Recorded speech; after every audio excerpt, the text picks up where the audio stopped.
not hearing a sermon that gives you a result. It's putting it into practice.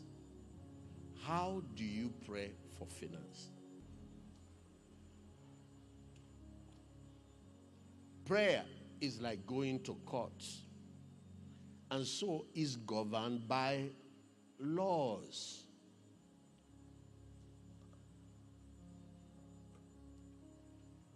This is how this earth was created, this earth where we live. This is how heaven is designed. This is how heaven is right now. And later the earth will return to that original place, structure that God designed from the beginning. And this is also how you and I are created.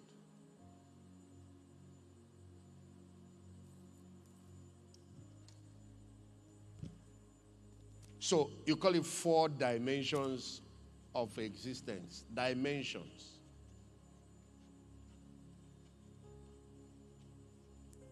And what is all this? Just to explain prayer. Just to explain prayer.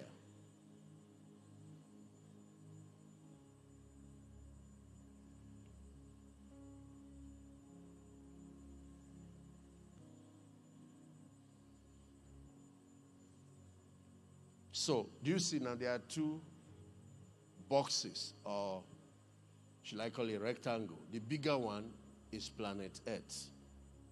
The whole Earth. Canada, America, Nigeria, Africa, Europe, everywhere. There is a smaller box inside. That one is called Eden. Eden. This one is Eden. This one is Earth.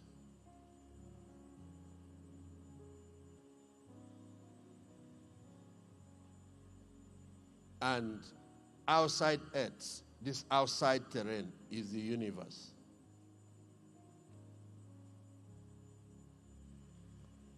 The Earth is like a dot in the universe, like a grain of sand. That's where you and I stay. This, our planet, as big as it looks, is not even up to a grain of sand.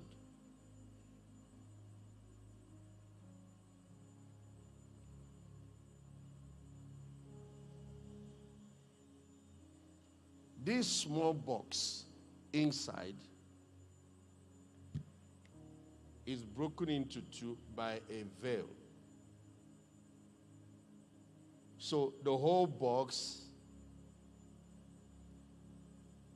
is Eden. While the inner part, this section, is Garden of Eden.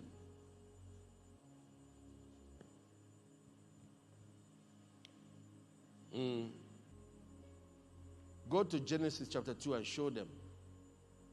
God planted a garden and the location was given to us. Genesis chapter 2, go there. God planted a garden and give the verse. He specified it was planted east of Eden because Eden is a continent that's picked out by God out of the whole planet Earth. Look at it. God planted a garden eastward in Eden. So you see the garden itself is separate. The garden part is what is called the Holy Land today. You have the garden, and then you have Eden, which is bigger than the garden. Then you have Earth, which is bigger than Eden. And then you have the universe, which is bigger than the Earth. If you look at it now, you see the 4 dimensions of existence. Because right here where you have the garden is where God put the Shekinah glory.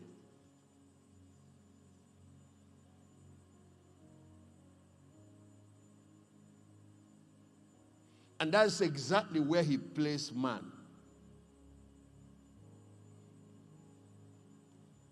Eden as a whole is also special.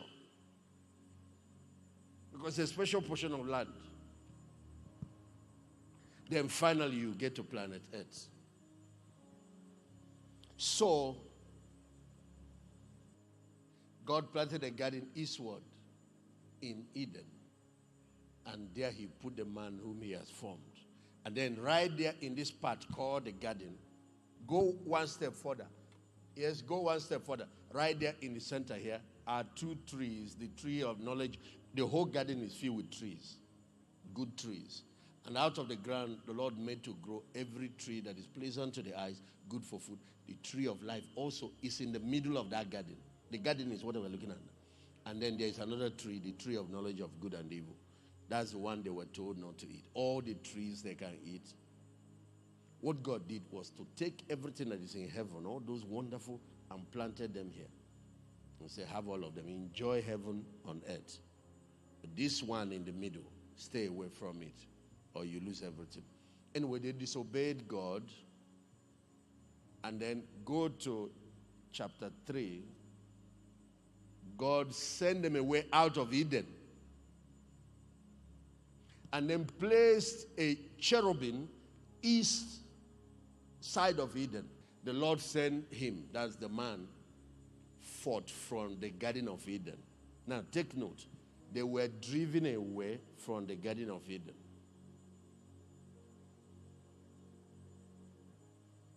And they are now to go until the ground from whence he was taken.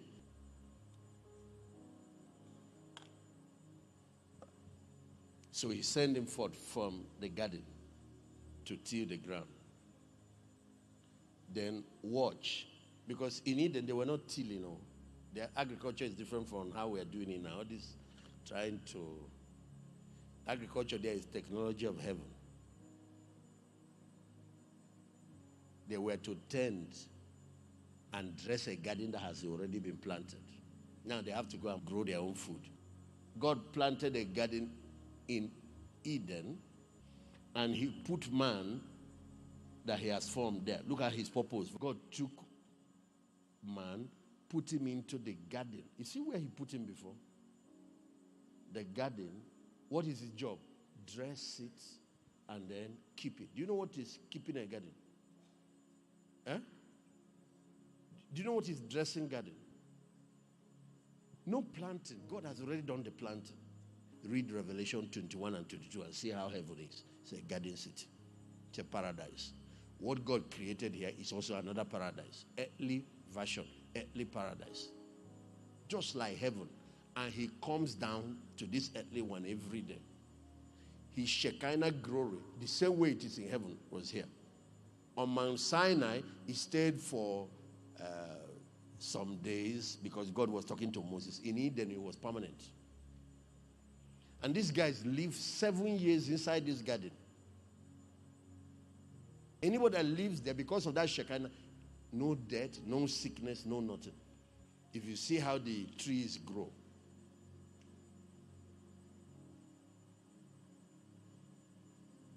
In Eden, for example, they don't have rainfall. This garden, they don't have rainfall.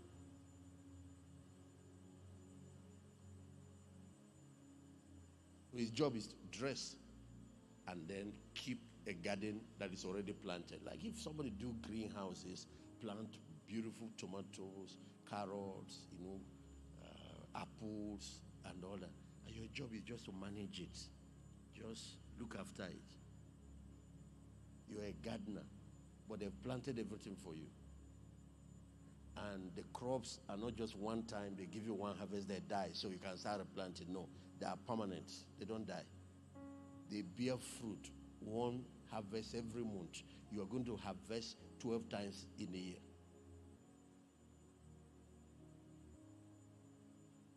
There was not supposed to be any struggle until rebellion came in. Until today, disobedience is what is causing all the problems. We need to go back, because that's what Jesus died to give us. Go back to Eden. Is living under grace, not under toil, not under stress. That's the message I'm trying to get to you. There is living under grace and living under divine. That's how your finance, your prosperity is supposed to be.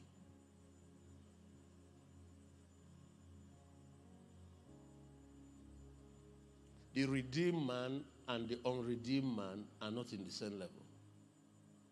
One has access back to Eden and back to the garden.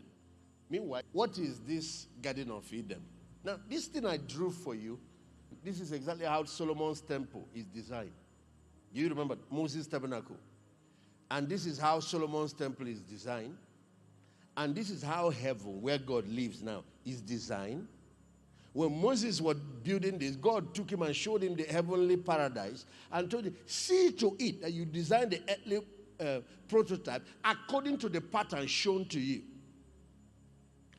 And this is how you and I are designed. This is how you are. This part where the Shekinah is the human spirit. This part that covers, that is Eden, is the soul. These bigger parts, that is planet Earth, is the body, the human body. This part in the temple of God is the Holy of Holies.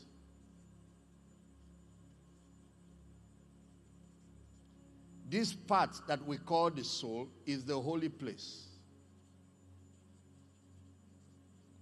This part that is the outer court is the outer court.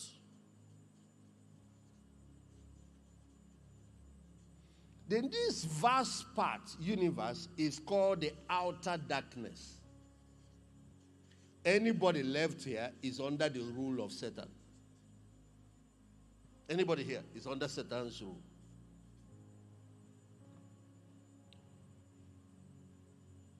It's outer darkness. The Bible uses it to talk about those that will perish, those that will go to hell, and all of that. So once you leave the garden, you are in Eden. You are still in a beautiful place. Once you leave Eden, you are now in the planet called planet Earth, where you walk with labor. That's where we fell to. The disobedience landed us. Is this outer part called, yes. You are now in Earth.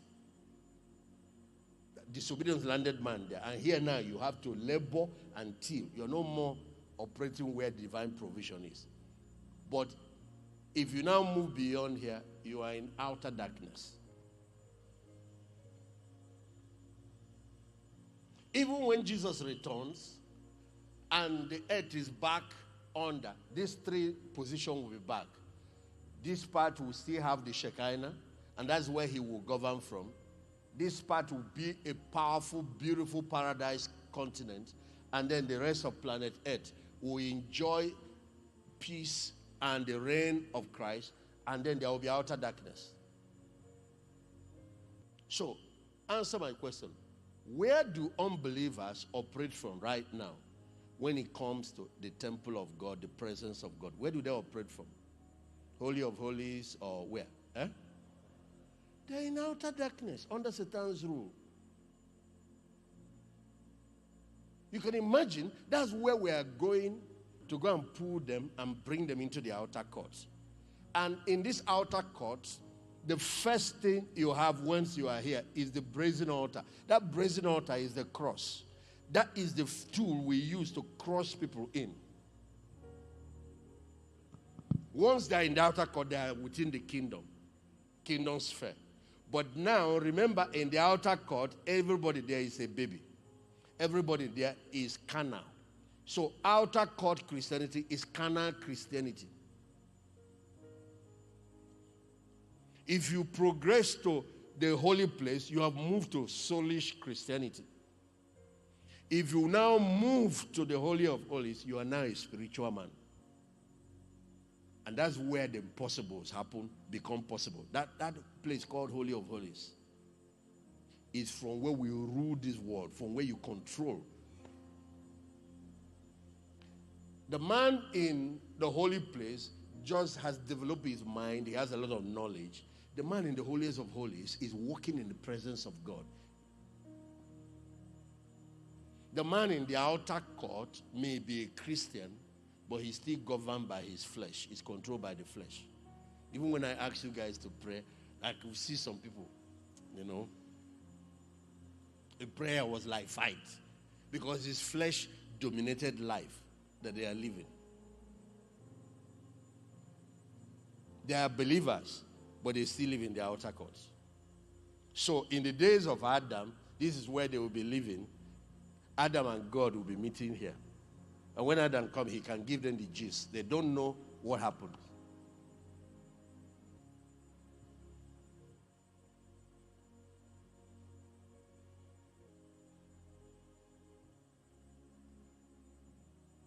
They are not spiritual.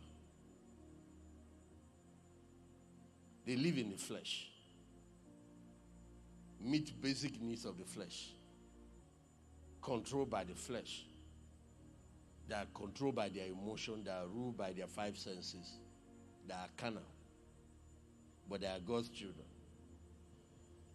They are better than the unbelievers that are out there completely. But you see, the problem with this outer court is that that's not the life God called us to live. Please go to Revelation.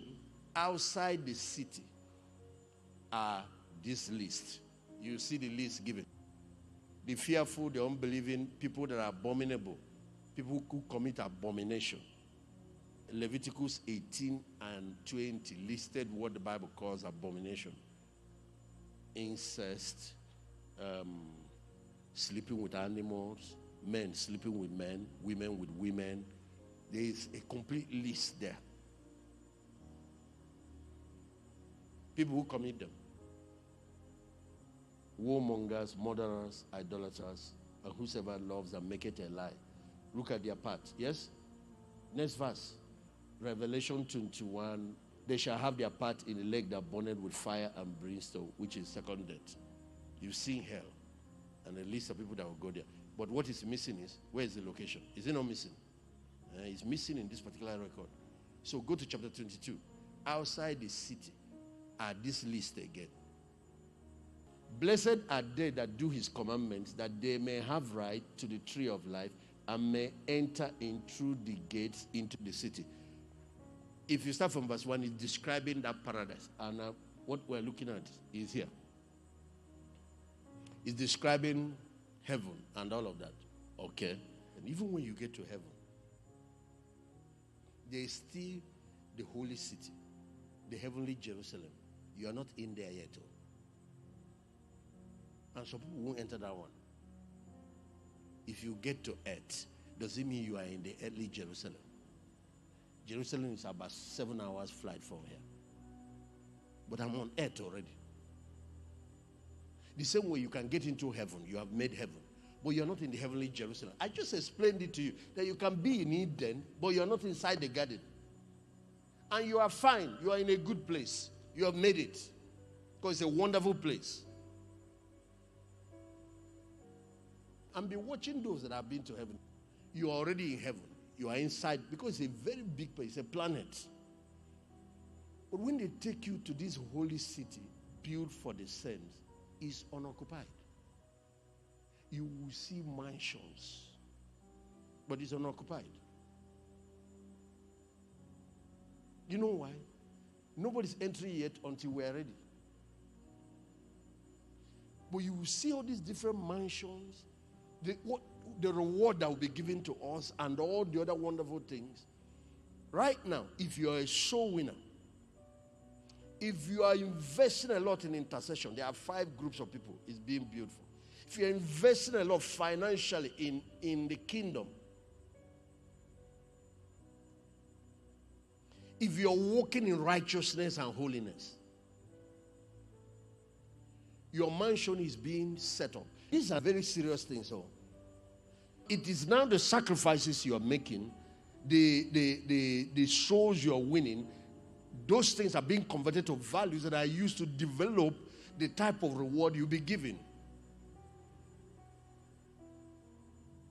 It doesn't mean that those in Eden will not have, you will still be happy that you made it.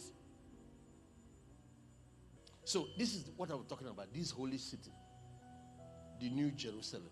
The way there is a Jerusalem on earth, in the midst of earth, there's also a Jerusalem in heaven. The whole heaven is not Jerusalem.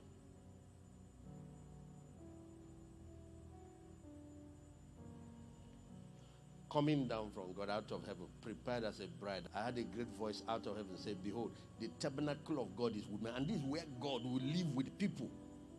He will dwell with them. They shall be his people. God himself shall be with them and be their God. Verse 4. God shall wipe away every tear. Okay, go on. Verse 5. Just want to show you some of the technology that will be there. Okay, verse 6. Yeah, so you see this river of life again flowing in there. Yes, verse 7. Okay, 8. But now after describing the city, he now describes hell. So the location of hell. Chapter 22, verse 14. It shows the holy city, yes? Blessed are those that do his command, that they may have right to the tree of life and enter in through the gates into the city. Verse 15. But without, everyone say without. That's what it's called. You notice that Jesus keeps using this term, outer. Without are dogs, sorcerers, that's witchcraft, warmongers. These are adulterers, people who sleep with, outside the marriage. Murderers, idolaters, and whosoever loveth it and make it a lie. If I show you one more, maybe it will sink. This outer darkness and its location. It's amazing that when you are traveling to heaven, on your journey through space, it's so dark. Except that usually there are angels that conduct us through the journey. Because second heaven is the outer darkness surrounding the real eternal heaven where God lives. And that second heaven is populated with demons. Fallen angels, by the way. It is so dark. But as you patch, there's something they call the dark hole in science. The black hole. You have to pass that to now, on top of that, at the end of it, is a planet. Shiny, beautiful. That planet is what is called heaven. And it's located on the northern pole of the universe. Behold, I create a new heaven and a new earth. Just for you to see how the design is. The former shall not be remembered nor come into mind. 18. Be ye glad and rejoice for that which I create. For behold, I create. You see, there will be Jerusalem again there. Even on earth again, there will be Jerusalem again. I create Jerusalem and rejoicing and have people enjoy. Verse 19. And I will rejoice in Jerusalem and joy in my people. And the voice of weeping. You see what I just read in Revelation. No more weeping, no more. The voice of weeping shall no more be heard, nor crying. Yes, 20. There shall be no more an infant of days, nor an old man that had not fulfilled his days. For the child shall die 100 years. So what's the meaning of that? Even in the new earth, the people who live here, they will be natural men, they will have children, and they can still die. The only difference is, before you die, the minimum number of years you live is 100. No matter, even if you commit crime, you cannot be executed till you reach 100. After 100, the capital punishment can be carried out, and then men will have capacity to live for 1,000 years again. But the people that live in Eden cannot die at all. They don't even marry again. They don't have children. They are like angels.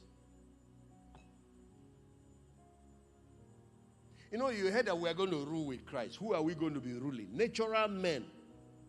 Human beings like the way you are now. They were not thrown into hell, but they are not saints.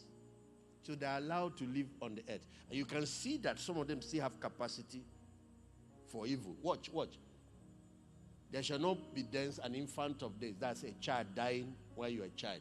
Nor an old man that has not fulfilled his days. For the child shall die 100 years. The sinner, do you see now? They still have capacity to misbehave. The sinner being 100 years shall be accursed. That's when they will be judged and they die. But we will be ruling the people here, but this is where our own domain is. The holy city, that city.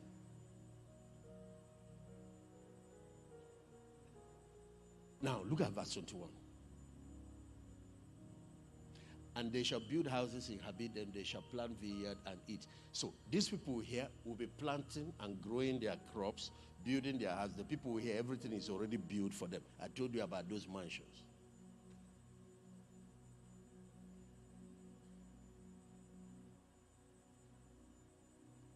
Which one do you want? You want to be building your own real estate, or you want to live in the one that God designed and built? Which one do you want?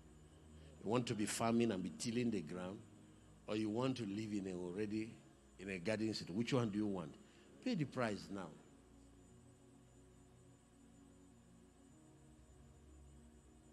Watch. Verse 22. They shall not build and another, which is very wonderful. Justice will be there. They shall not plant and another will eat. For as the days of trees, so shall be the days of my people. That's 1,000 years anyway. My elect shall long enjoy the work of their hand. Then verse 23, because people wonder, they shall not labor in vain, nor bring forth for trouble. For they are the seed of the blessed of the Lord, and their offspring with them. Then verse 24. Now, people wonder, will there be things like prayer? Will there be worship? Will there be church after this word? All of these are eternal. They will continue. What are we going to be praying about? Why should people who have made it still need to pray? Let me tell you something. Prayer is communion. It's communication. The major reason, there are 7 purposes of prayer. The major reason it was even created is not so much about binding demons or meeting needs. Is the basics for relationship. God wants to have a relationship with his people, so there has to be. What's the use marrying a wife, having children, and there's no talking? God wants fellowship. God wants intimacy. And then we come to another segment, aspect of prayer. Because this is family life, the father and his children.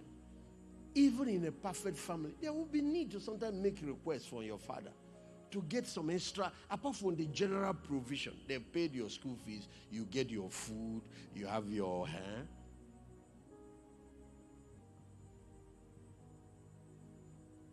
I wish Adam asked instead of just going to take the tree. Who knows what the reply will be?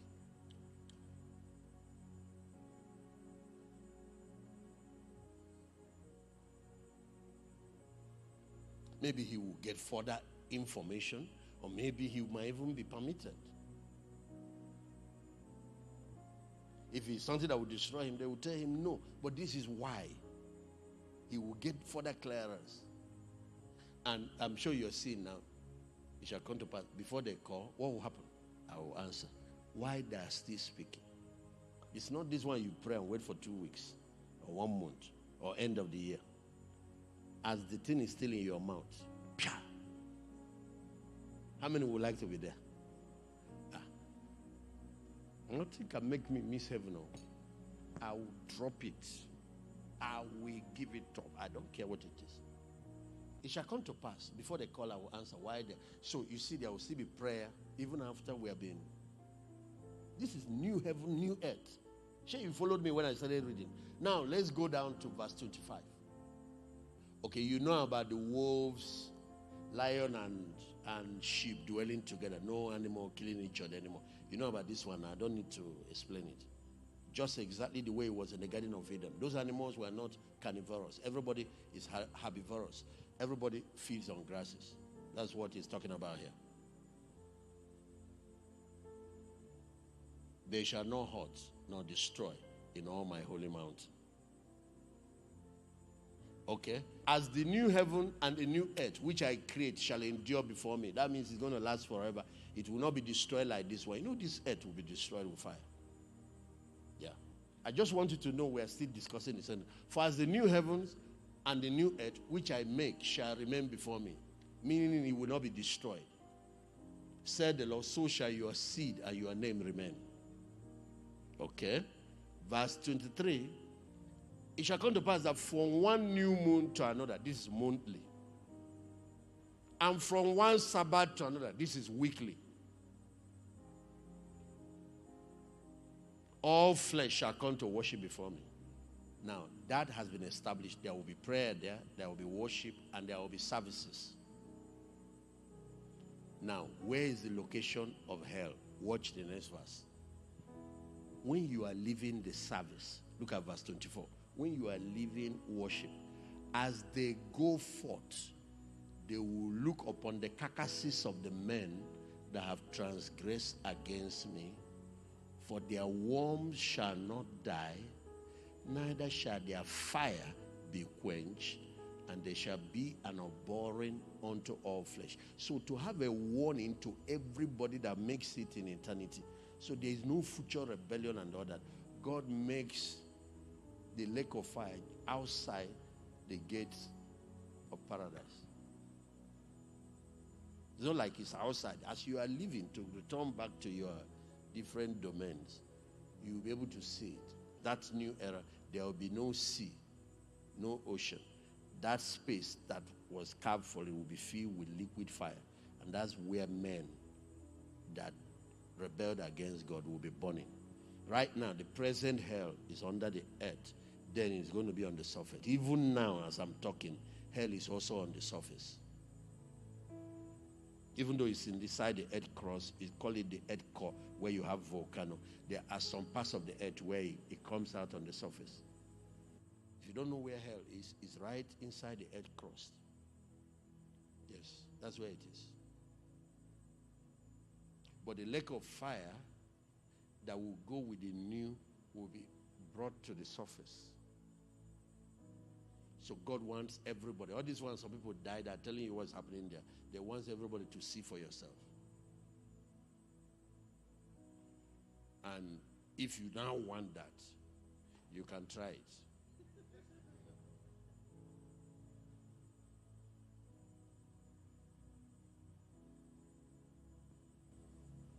To God most high. Hallelujah.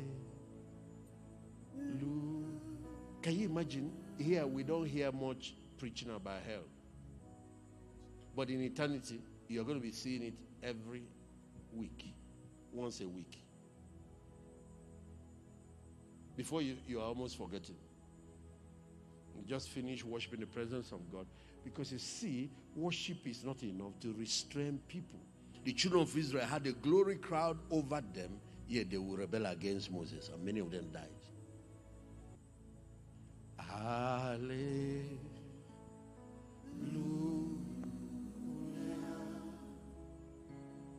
To God. If worship restrains people, the leader of worship in heaven will not have rebelled. You guys must lead worship on earth and join to continue in heaven.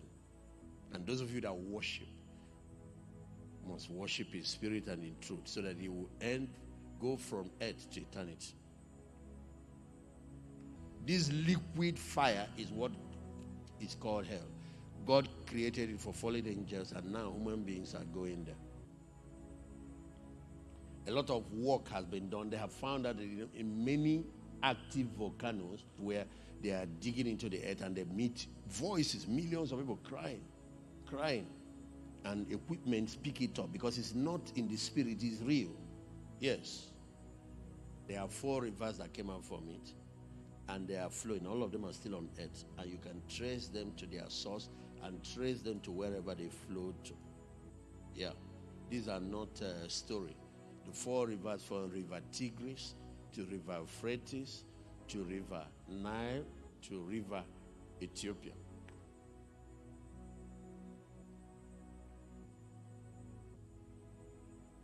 Yeah. The Nile is one of the rivers that came out of the Garden of Eden. And all the rivers move in different directions.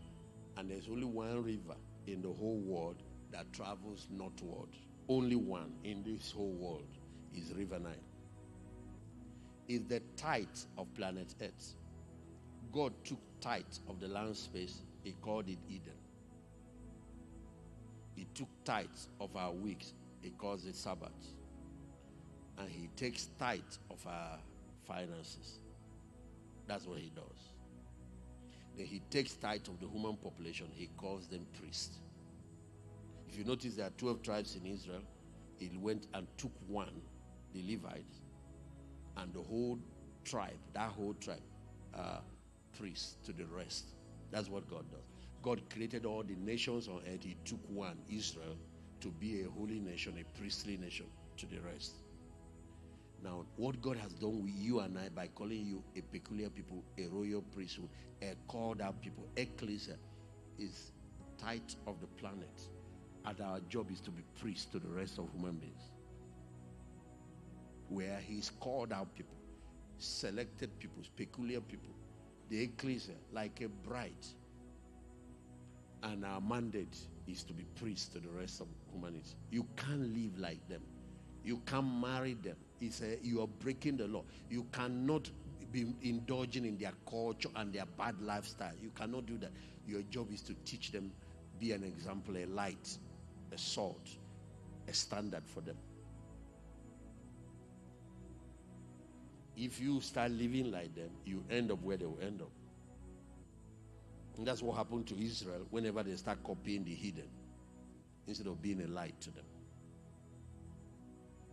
So when a person eats his tithe, you are behaving like Adam that went and ate that part that they said don't touch. Everything provided here are yours. Why is it just that one that God said for himself that you want? So he eats it, he loses the whole garden. He has to move to where he has to toil and labor. The same thing happens when we eat what is sacred. We move into toiling and stress and a lot of things that are not necessary. Some people even operate here where Satan controls their finances. It's terrible. Anybody there needs deliverance.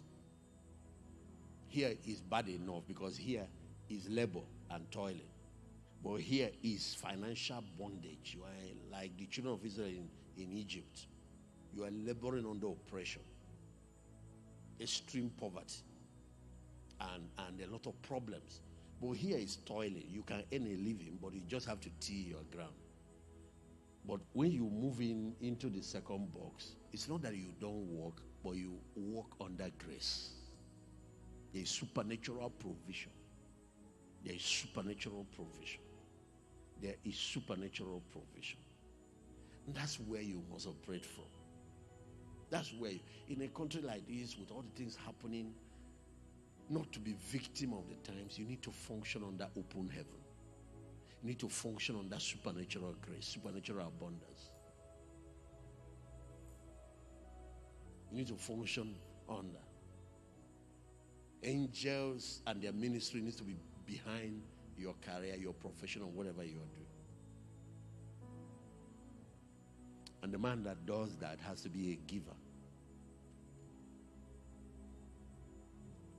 So he's not a toiler.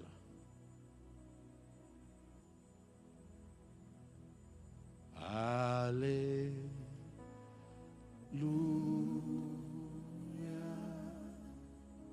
A river went out of Eden to water the garden.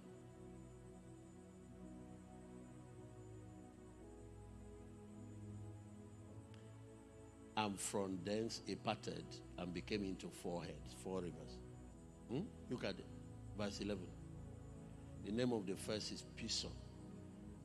This one passed through the land of Havilah. Yeah, go on. 12. A lot of precious stones. Yeah, 30. The name of the second is Gihon. That's the one that compasses the whole land of Ethiopia. Yeah.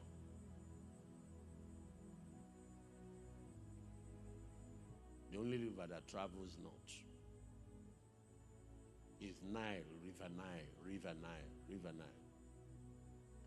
Yeah. Yes, the next one, 14. The name of the third is Hiddekel, which goes towards the east of Assyria. The fourth is Euphrates. The third branch is called Tigris, River Tigris. And the fourth is Euphrates. The very city where Adam lived And where is the city of Adam?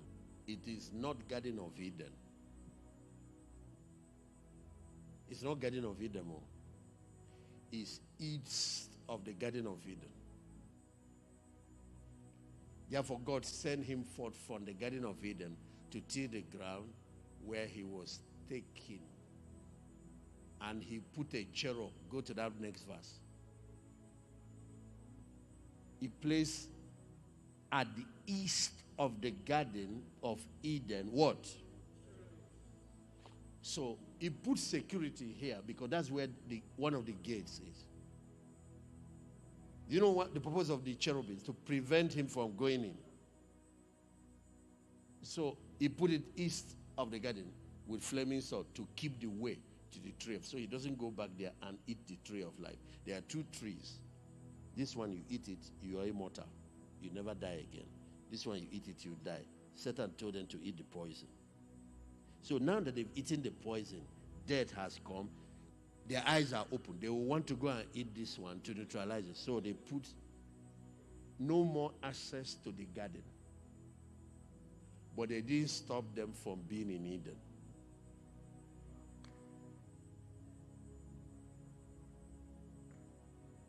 So let me show you now the city of Adam. Okay, before I show you the city of Adam, I think it will be good to show them in Genesis chapter 4.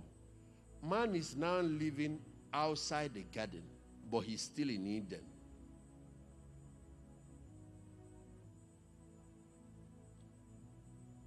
Okay. Don't think. I showed you where Eden is. It covers the whole Middle East. Don't think when they were kicked out, they left the whole Middle East, maybe landed in Africa. They were still there. That's why you still have human beings living there till today. But they were no more in the garden. Cain kills Abel. That's the part. And God declares punishment on him. And then Cain said, left the presence of God to the city of Nob. He went and built a city. Read it, Genesis 4. Why is it that the place he left is called the presence of God? In other words, the glory of God was still affecting the whole Eden. Cain went from the presence of the Lord and dwelt in the land of Nod, east of what? Not east of the garden. East of what? They all moved eastward. He didn't even stay with his father because I have it on record. He left where Adam, his father, was staying and moved further to start his own city and all of that. Now, to leave you with something to be thinking about. The day Joshua led the children of Israel to begin to possess the promised land, they had to cross a river. What is the name of the river? How many of you know? River Jordan. That river where Jesus was baptized. You know, it's easy for me to discuss all this. I have been to the promised land. You need to visit and see all these things I'm talking about. The Bible will come alive. You realize a lot of things you are reading happened. Okay, when we were at Jordan, they took us to the spot where Jesus was baptized. And you might shock you, the very spot where he was baptized was the spot where this man took the children of Israel across and baptized them in Jordan. And how do you know? Because Joshua, when the river divided, Joshua told them to bring 12 stones and bring them out here and set up a monument. And he said, take 12 stones also from the land and bury it at the foot of Jordan. And they did. He said so that it will be a memorial for future generations. When your children ask you, what is the meaning of all this stone monument?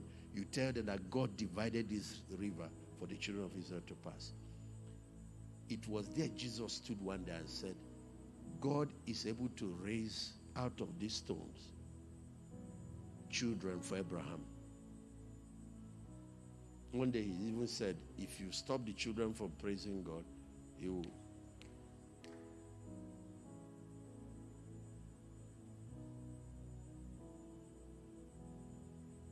Now, here is the point. The Bible says when the priests were carrying the ark, when their foot stepped on the water, they were carrying the ark. The water divided. Ladies and gentlemen, watch now. River Jordan divided and traveled back the water to the city of Adam. So you want to know where Adam lived? Visit Jerusalem. Visit River Jordan. It traveled back and stopped at the city of Adam as those that bore the ark came onto Jordan as a priest.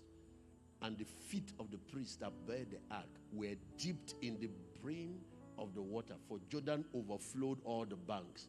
It's a time of harvest, like rainy season, it happens to rivers. Okay, verse 16. That the waters which came down from above stood and rose up upon a heap very far from the city of Adam. And that is beside Zerutan. It's giving you location. And those that came down towards the sea of the plain, even the source, it failed and were cut off. And the people passed right into Jericho on dry land. You know, rivers flowed down. The ones that were flowing went back, stood at the city of Adam and froze. They stopped flowing. The ones that were now to continue in the sea now dried up, went down. Because if no more water is flowing now, what happens to the river? It dries. That one flowed away. That's what it means by it failed. It flowed away down. And the one coming stood like a wall. So it's now dry land. The people had to pass. In the Red Sea, it was different. In the Red Sea, the water divided and created two walls. Two frozen walls. People passed in between.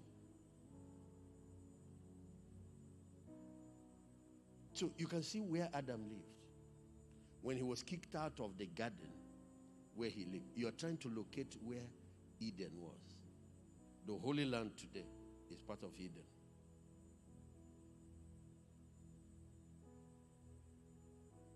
So even though man has failed, but that land, God was still guarding over that land. Later he gave it to Abraham and his descendants.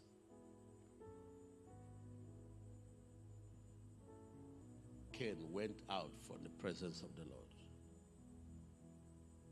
So somebody asked me, where did he go? Here. Just the normal earth.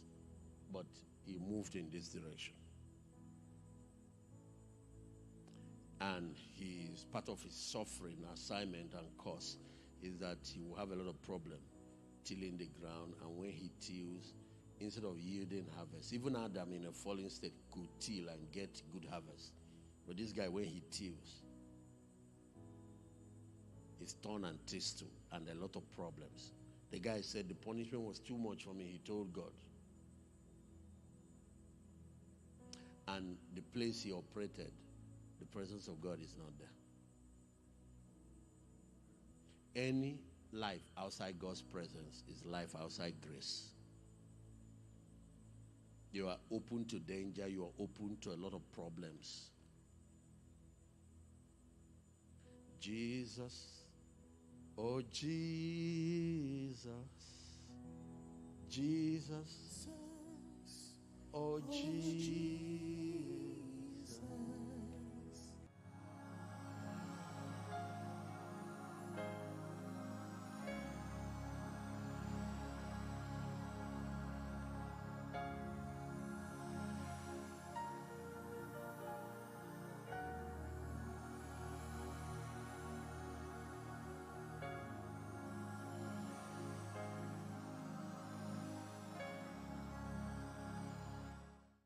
Camp Meeting 2022 is here again. The time to seek God's face and experience the move of God's life-transforming presence has come. Theme: the day of His power.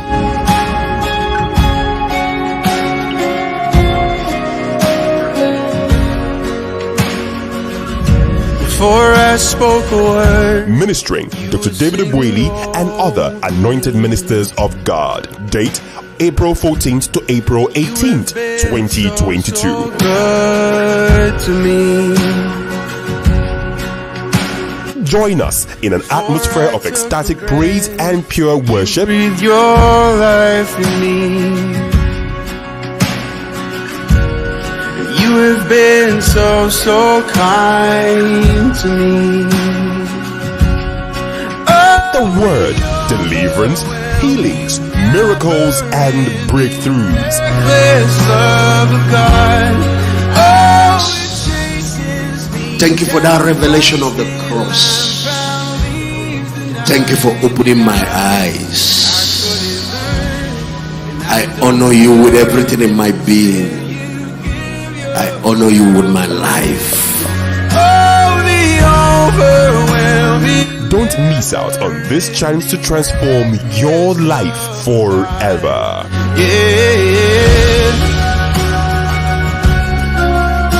Anticipate camp meeting.